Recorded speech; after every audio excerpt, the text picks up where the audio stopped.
No texto que nós lemos no início do culto, Lucas capítulo 15,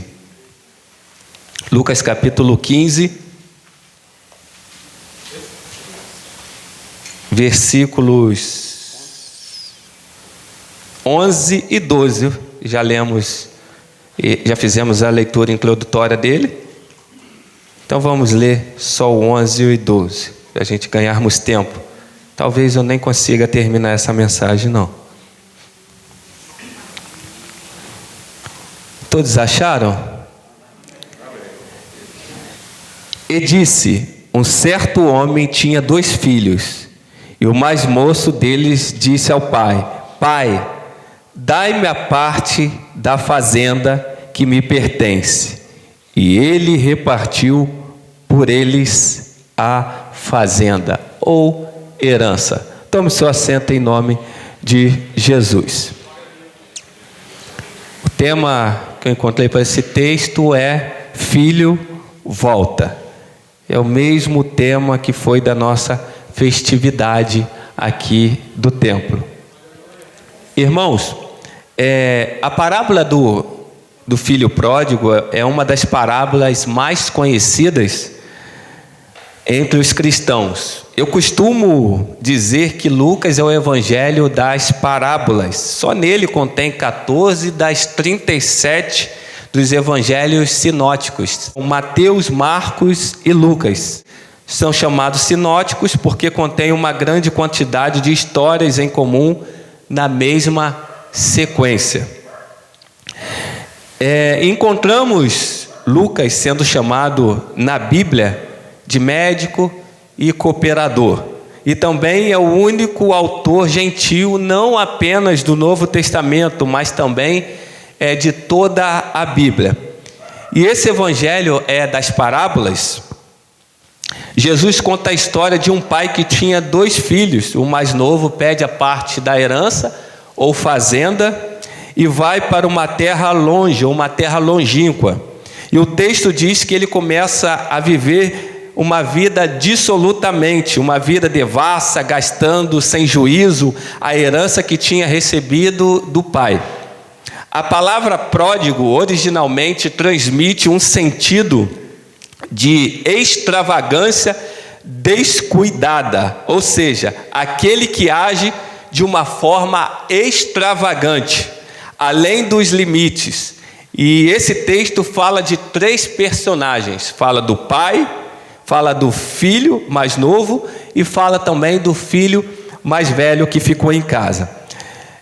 No versículo 12, se você puder me acompanhar, Ítalo, os irmãos também, no versículo 12, a Bíblia diz assim: e o mais moço disse ao pai: Pai, dai-me a parte da fazenda que me pertence. E ele repartiu entre eles. No Oriente Médio, um pedido desse era de altíssimo desrespeito, porque para a cultura da época, as pessoas mais velhas eram extremamente respeitadas, não como o dia de hoje. Então, mas naquela época era totalmente diferente. Eles tinham muito respeito pelo pai e pela mãe. E a repartição dos bens só acontecia, todos nós sabemos, que quando o pai morria, que era repartido os bens. Mas aqui, nesse texto, um pedido desse era total desrespeito com o pai. Isso poderia causar uma expulsão da família e até mesmo um apedrejamento naquela época, um pedido desse. Porque ele disse: Pai, dai-me a parte da herança, sendo que o pai ainda está vivo. Então eu aprendo que quando esse filho mais novo, ele pede a parte da herança, com o pai ainda vivo, em outras palavras, ele está dizendo: Pai, dai-me a parte da herança, porque para mim o Senhor já está morto. Era isso que ele estava dizendo para o pai: Pai, dai-me a parte da herança, porque eu quero sair, eu quero ser livre. Ele amou mais a si mesmo do que o pai. Seus planos eram mais importantes do que o pai. A insatisfação brotou no coração dele. O filho pródigo, ele não sabia de uma coisa, que a principal herança e a maior herança ele tinha deixado para trás, ou seja, o pai. O texto continua dizendo, versículo 12 ainda, parte B: e ele repartiu por eles a parte da herança. Perceba que o texto ali, ele está no plural, repartiu entre eles. Se você observar na tua Bíblia aí, está no plural. Eles tinham o direito de 1/3 da parte da herança quando seu pai morresse. Naquela época, depois do pai, a autoridade maior dentro da casa, dentro do lar, era do filho mais velho. E por que ele não repreendeu o filho mais novo, quando o filho mais novo ele pediu a parte da herança? Você sabe por quê? Porque o filho mais velho, que ficou dentro de casa, também pegou a parte da herança. Você vê que no texto está dizendo, e ele repartiu por eles, pluralidade. Então o filho que ficou em casa também recebeu a parte da herança. E sabe qual a diferença aqui entre os dois? É que o filho mais moço era sincero com os seus sentimentos, mas o filho mais velho que ficou em casa, ele era hipócrita. O mais velho fingia não ter problema com o pai. Sabe o que eu aprendo? Eu aprendo que Deus é menos ofendido com a sinceridade de um pecador do que a hipocrisia de um suposto santo. Porque um mostrava que tinha problema com o pai, o outro fingia que não tinha. Era um perdido dentro de casa e um perdido fora de casa. Aí o texto ainda continua. No versículo 13, o texto diz: e poucos dias depois, o filho mais novo, ajuntando tudo, partiu para uma terra longínqua e ali desperdiçou os seus bens, vivendo uma vida dissolutamente. É interessante frisar que em nenhum momento aqui no texto o pai insistiu para o filho ficar. Você não vai encontrar no texto o pai pedindo, o pai implorando para o filho ficar dentro de casa. Não, ele deixou ir porque foi escolha do filho sair. Mas mesmo sabendo que o filho estava tomando aquela decisão errada, o pai respeitou a decisão dele. Você quer ir, meu filho? Então você vai. O pai respeitou. Eu aprendo, irmãos, que às vezes, mesmo doendo, nós temos que agir com a razão. Nós temos que parar de segurar pessoas que não querem ficar perto de nós. Nós temos que agir com a razão. Quer ir embora? Deixa ir embora. Quer sair? Deixa sair.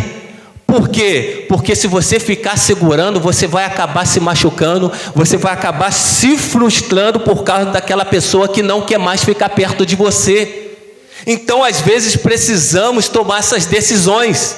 A escolha dele, a decisão é dele. Quer tomar seu rumo, mas nós devemos lembrar que toda decisão, ela tem consequências.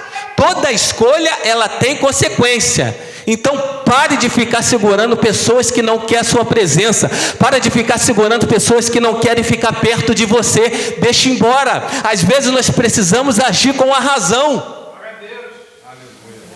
Até quando nós vamos ficar segurando pessoas que só querem nos machucar? Porque ele precisa viver as suas próprias experiências de vida, para ele poder entender um dia que a decisão que ele está tomando é errada. Irmão, aprende uma coisa: se dê mais valor, cuide mais de você. Vai doer, mas às vezes você precisa abrir mão de certas amizades, abrir mão de certos lugares. Ao versículo 14, ele continua dizendo, o verso 14: e havendo ele gastado tudo, houve naquela terra uma grande fome, e começou o quê? A padecer necessidades. Os seus recursos acabaram, e ele estava, primeiro, numa terra longe, não tinha mais amigos, porque o dinheiro acabou, a alegria momentânea foi embora, e ele estava sozinho. Cadê os amigos? Os amigos foram embora. não tem mais dinheiro, dinheiro acabou. Agora, longe de casa, sem amigos, sozinho. Mas você precisa entender que fome, necessidade, é o resultado da escolha errônea dele. Irmãos, devemos lembrar de que ele era um judeu e como tal não podia ter contato com porcos, porque eram animais considerados impuros. Está lá em Levíticos capítulo 11, versículo 7. Olha onde que ele foi parar, no fundo do poço, fora da casa do pai, desejando comer a comida dos porcos. Olha o que esse filho mais jovem está passando por ter saído da presença de Deus. Ele chegou até o fundo do poço. Isso significa que ele perdeu completamente a sua identidade. Olha a humilhação, literalmente trocou as coisas sagradas pelas coisas profanas. Da casa do pai para o chiqueiro. Olha a situação dele. O filho pródigo é um exemplo daquilo que o mundo pode fazer com uma pessoa que decide viver longe da presença do pai. Você vê que no texto, no versículo 16 ainda, aparece um camarada aqui na história que ninguém sabe o nome, e lhe oferece um serviço, mas o deixa passar fome. Aí eu fiquei pensando, que pessoa que oferece um serviço para outra e deixa a outra passar fome? Para mim, aqui no texto, esse camarada foi enviado do inferno, que veio, ofereceu um serviço para ele e deixou ele passando fome. Aí eu aprendo aqui uma lição, irmãos. O diabo, ele vai aparecer quando você estiver passando necessidade, só para poder te afundar cada vez mais. Então cuidado, irmãos, que o diabo ele vai atacar na nossa necessidade, na sua carência.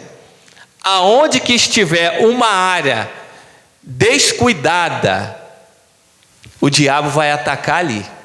Então precisamos tomar cuidado. No versículo 17, a Bíblia diz: e tornando em si, disse: quantos empregados de meu pai têm abundância de pão, e eu aqui pereço de fome. Essa palavra caiu em si, seria algo como recobrou seu senso, ou quando voltou a si mesmo. Nesse momento ele sentiu saudade de casa. Ele só vai cair em si depois que ele começa a passar necessidade. Irmão, mas eu fiquei pensando aqui, foi muito bom ele passar necessidade, foi muito bom o dinheiro ter acabado, foi muito bom ele desejar a comida dos porcos, e foi muito bom ele ter ficado sozinho, porque talvez ele não lembraria do pai se tivesse em abundância de dinheiro, cercado de amigos, tendo que se alimentar. Então às vezes Deus vai permitir algumas coisas na nossa vida, não é para o nosso mal não, irmão, é para você voltar para a presença dele, é para você poder cair em si, se arrepender dos seus pecados e voltar para o pai. Então fome, necessidade, abandono, ele estava vivenciando uma permissão de Deus para ele voltar para a casa do pai. Então às vezes o próprio Deus vai permitir ou até mesmo criar situações para você poder voltar para a presença dele. Então, irmãos, isso mostra que algumas pessoas só vão abrir os olhos quando as coisas começarem a dar errado para elas. Só assim vão meditar nas decisões erradas que tomaram. Deixa eu te perguntar uma coisa nessa noite: você vai voltar para o Pai ou vai esperar chegar ao fundo do poço para tomar essa decisão?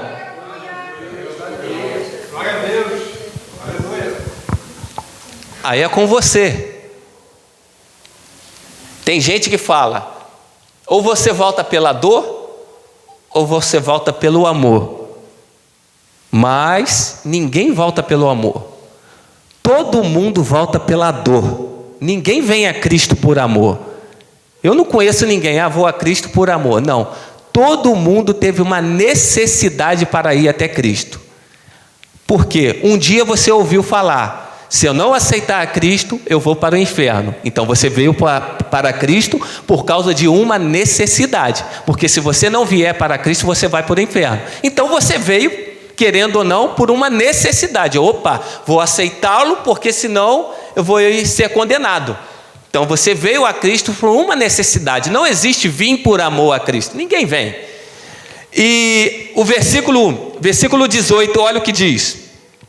Versículo 18: levantar-me-ei e irei ter com meu pai, e dir-lhe-ei: Pai, pequei contra o céu e contra ti.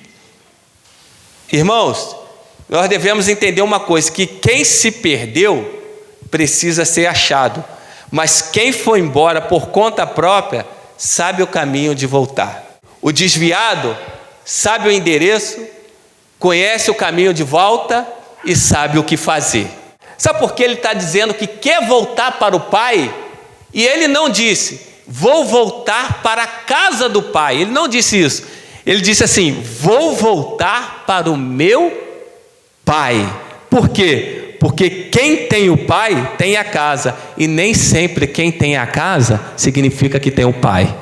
Versículo 19: faze-me como um dos seus trabalhadores, empregados, ou em outra versão, jornaleiros.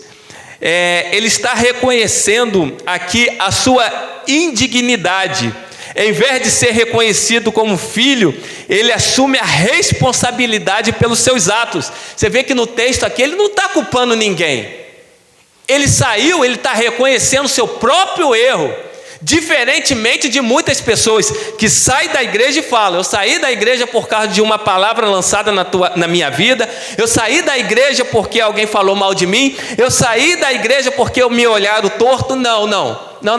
Ele aqui está reconhecendo o próprio erro dele, porque quem serve a Jesus não liga para o que vão falar, não liga para o que vão pensar, continua servindo na casa do Pai. Isso daí é balela para quem quer sair da presença do Pai e quer viver mundão afora. Ele não está culpando A nem B, ele está dizendo aqui, ele está se arrependendo dos seus pecados, ele está assumindo a sua responsabilidade e não está culpando ninguém. Porque a gente tem uma péssima mania de sair culpando todo mundo pela escolha dos nossos atos. Quem sai, meu filho, a culpa não é de ninguém, a culpa é dele mesmo. Se servisse Jesus realmente, não saía. O que Jesus tem a ver com a decisão dele? Jesus é o culpado? Não. Mas às vezes a pessoa está querendo um motivo para sair e começa a colocar a culpa em um. Versículo 20 diz assim: e correndo lançou-lhe ao pescoço e o beijou. Isso daqui é lindo. Irmãos, ele saiu de casa, levou a sua parte da herança, foi repartida também com o irmão mais velho. Agora eu te pergunto nessa noite: você aceitaria um camarada desse, que desrespeitou o pai, quase te colocou na rua, quase que te fez perder o emprego? Você aceitaria um camarada como esse de volta? Sim ou não? Talvez não.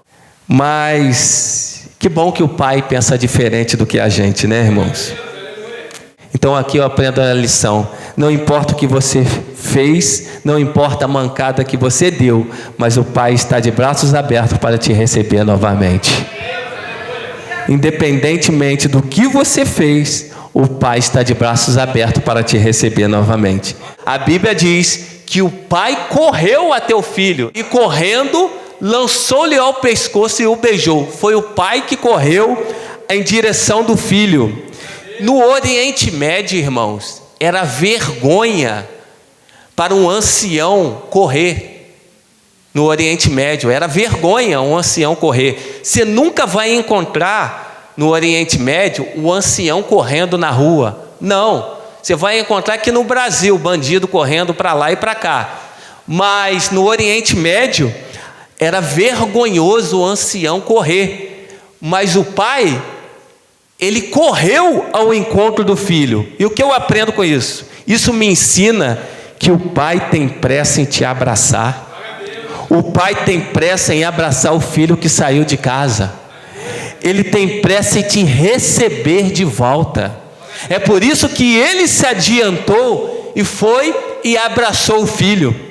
Talvez o pai correu ao encontro dele temendo o filho mais novo, temendo os empregados. Imagine o filho mais velho recebendo o filho mais novo.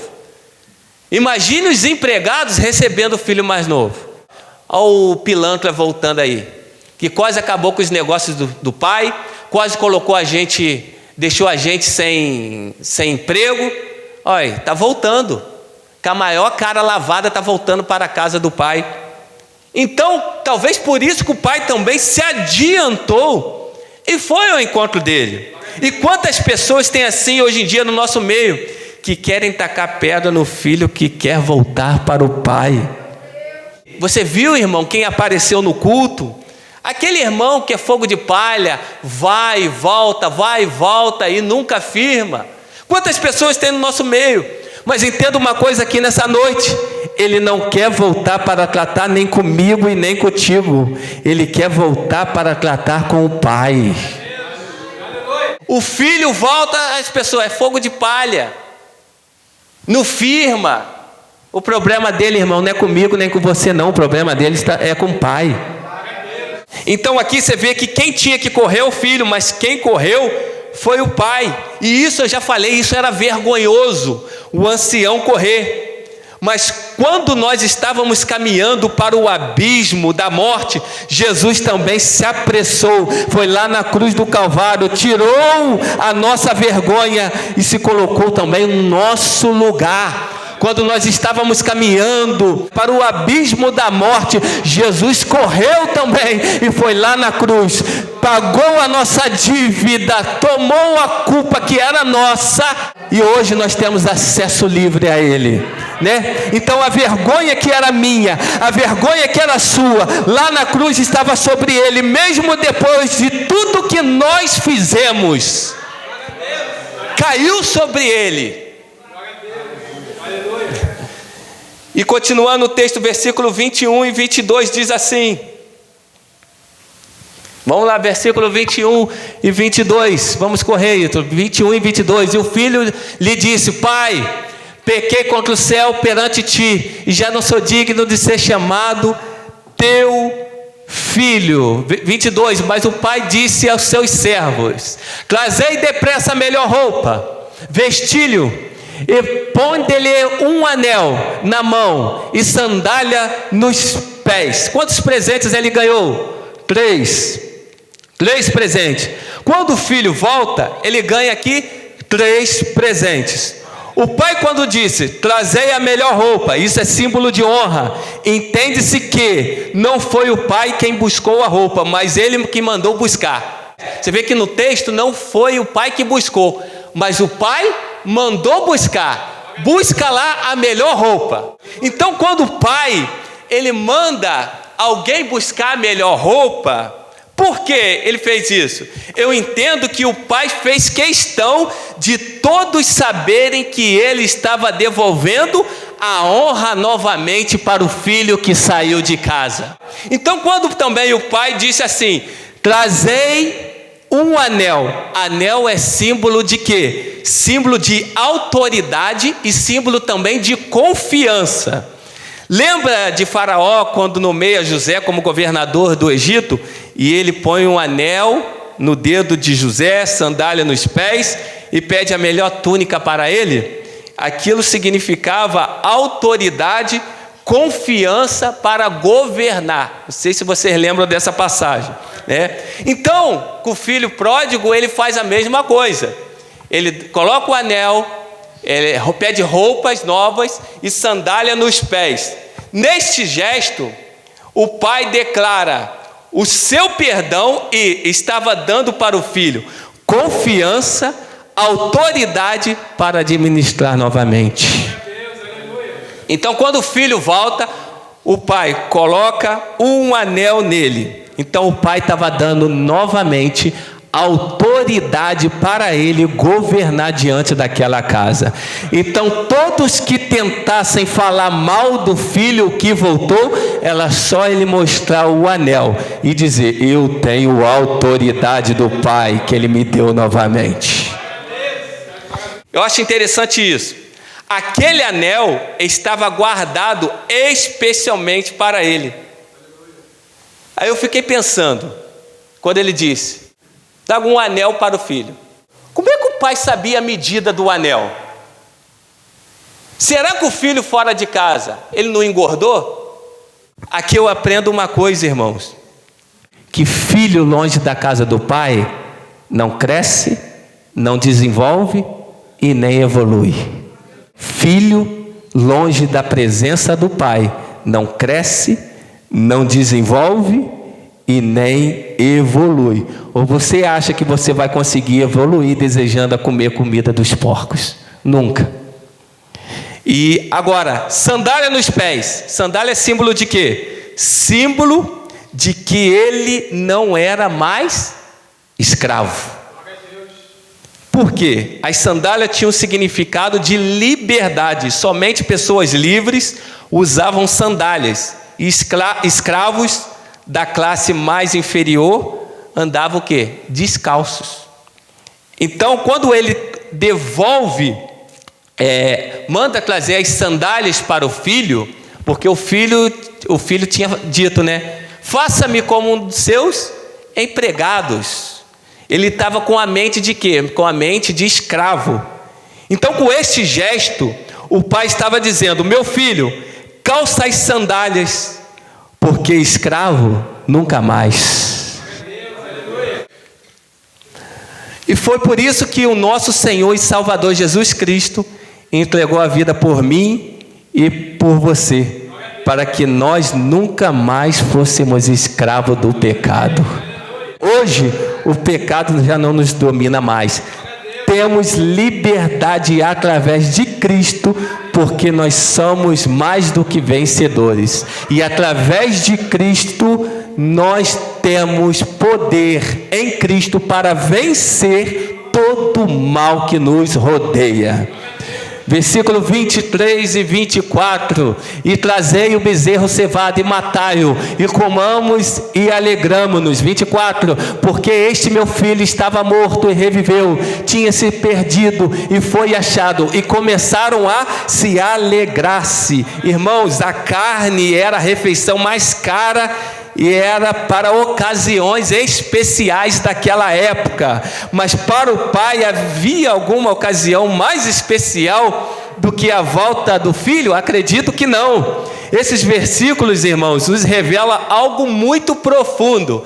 Enquanto o filho estava gastando toda a tua herança, enquanto o filho estava na bagunça, enquanto o filho estava longe da casa do pai, aqui eu entendo que o pai estava já preparando aquele banquete, o pai estava preparando a melhor roupa, o pai estava preparando o anel, o pai estava preparando as sandálias, porque eu entendo que o pai já sabia que o filho iria voltar. Ou seja, eu entendo que Deus nunca perde o controle da nossa vida. O controle da minha e da sua vida está nas mãos do Todo-Poderoso.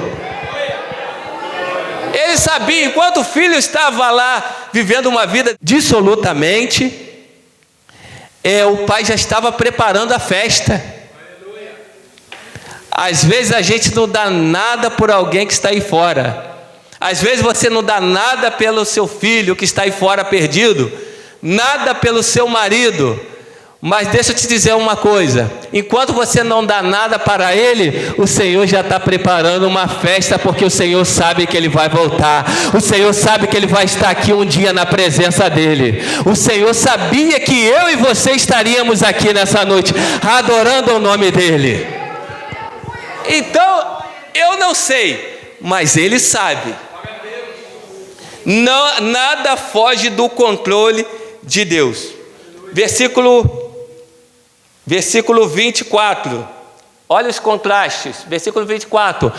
porque este meu filho estava morto e reviveu, tinha se perdido e foi achado. E começaram a se alegrar. Olha o contraste desse versículo: morto, estava morto, vivo; perdido, achado. Olha o contraste disso daqui. Morto porque não fazia mais parte da família. A palavra morto reflete o grau mais avançado de miséria e decomposição.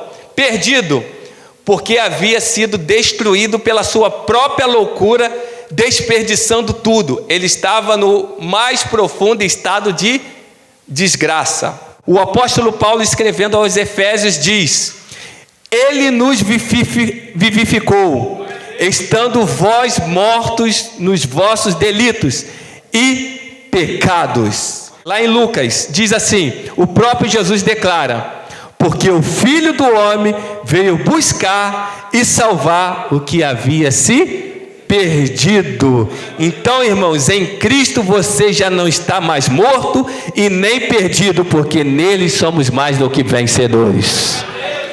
Vamos correr para eu terminar no horário certinho, para a gente podermos ir para casa. Versículo 25 ao 28 diz assim: e seu filho mais velho estava no campo, e quando veio e chegou perto da casa, ouviu a música e as danças. Mais um.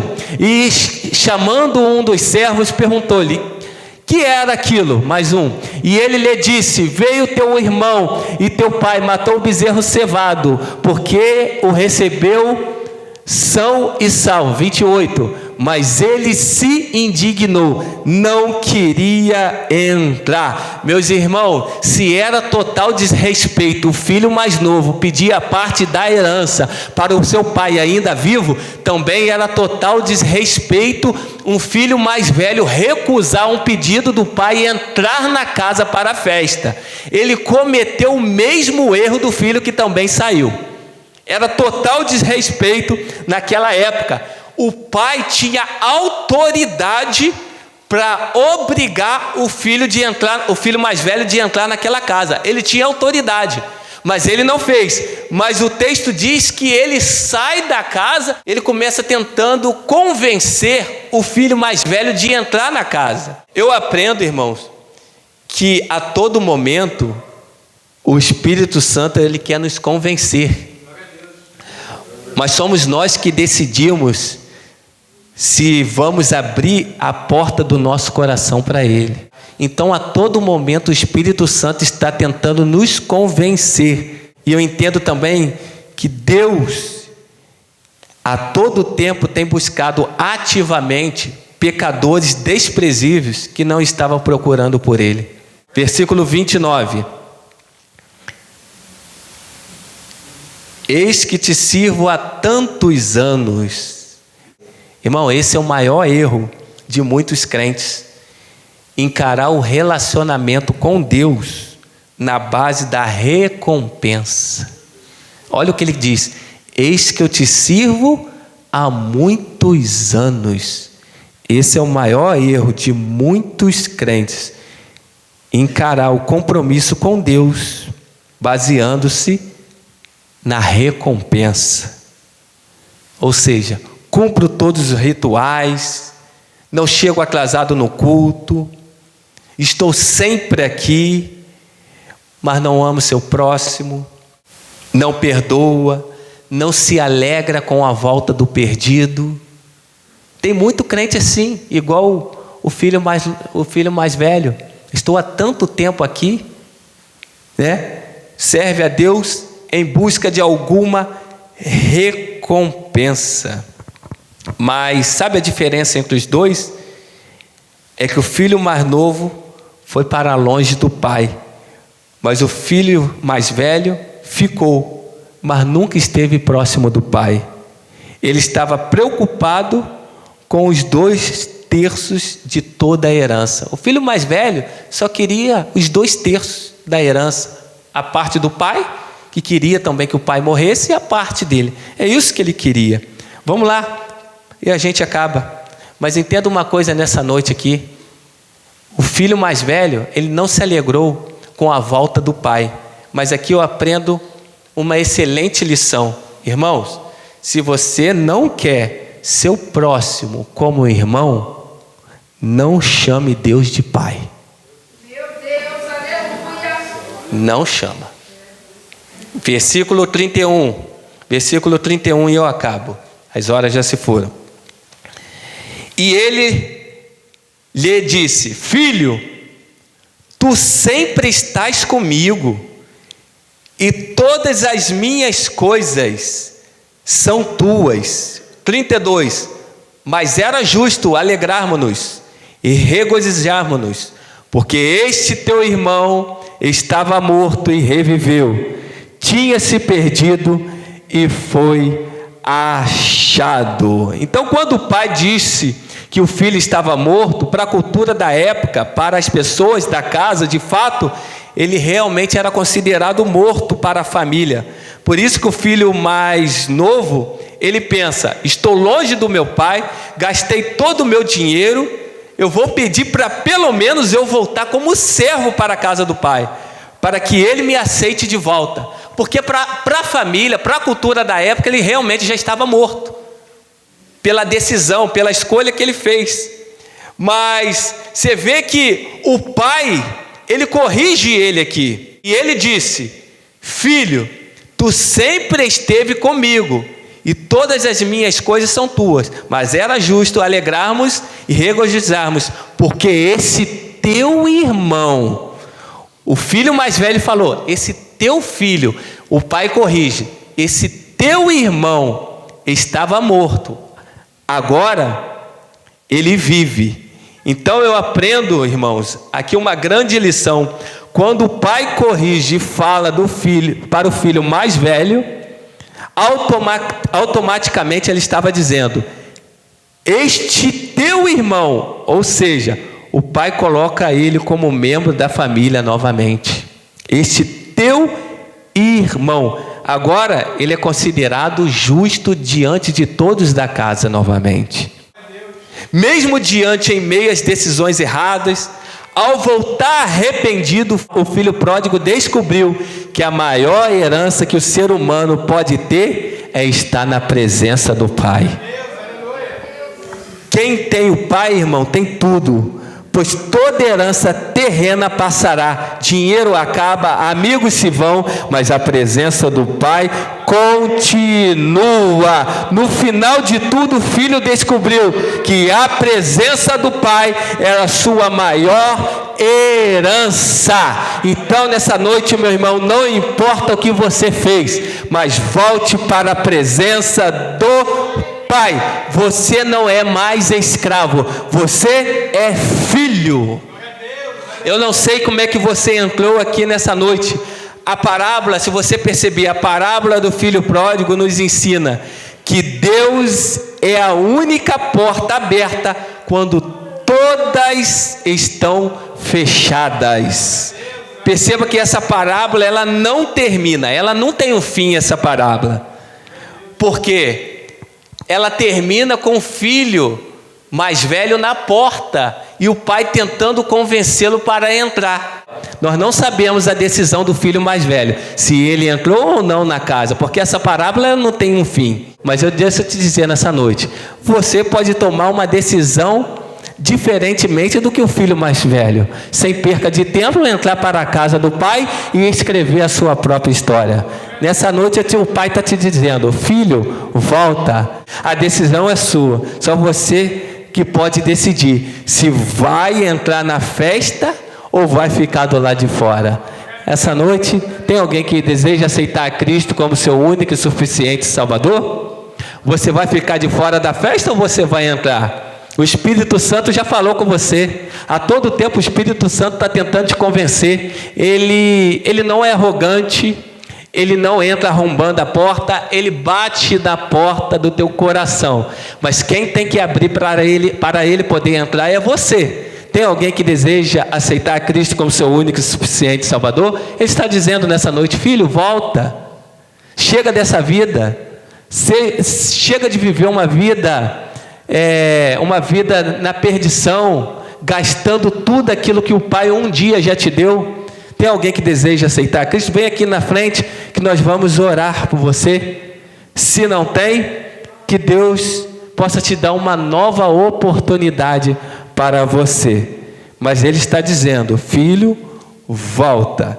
Fora da casa do Pai, você só vai encontrar migalhas.